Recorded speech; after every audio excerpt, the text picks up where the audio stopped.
speaking of Rush Limbaugh's racism, here he is with a caller on his program, I believe, yesterday. In Fort Worth, Texas, you are next. Hello.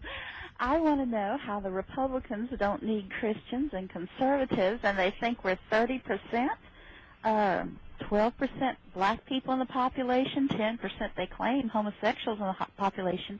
Rush, honey, when did 30% get to be a small number? Yeah, I think it's actually larger than 30%.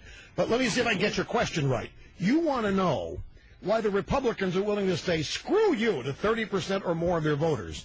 And yet Democrats will bend over, grab the ankle, say, have your way with me, for 10% and 2% of the population. Delicately, yes.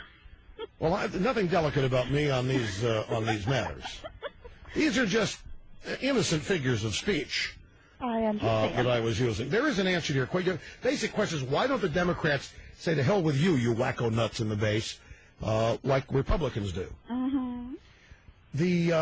There's a complicated answer to this, and I'm going to have to answer some of it in the monologue in the next hour. But one of the simple answers that will require some elaboration is that a lot of money is coming from these kooks. And I'm not talking about just the blacks. I'm talking the whole kook fringe base, because George Soros is running it, and they need the money. We'll be back after the Stay With Us.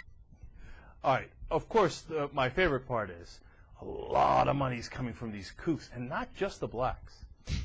All right, which implies, of course, two things. One, of course, the blacks are kooks, but they're not the only kooks. Right. And second of all, man, the blacks in this country are loaded. They're loaded, and They they're just totally funding the Democratic Party. Yeah, they just keep shoveling out money. And I guess since the blacks are so rich in this country, of course the Democrats are going to listen to them. Really? Well, interesting. I like how that stereotype has kind of turned around. And then That's dumb. the second side note is his voice. How does he do that every day? How does he talk like this for 3 hours a day?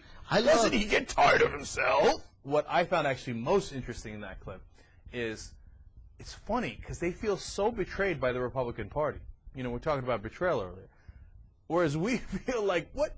The Democrats aren't doing anything they're supposed to do. And they're like, look at the way the Democrats kowtow to their base. Like, what? They don't. When do they do that? They really. That's their main problem, is that they don't come anywhere near doing that.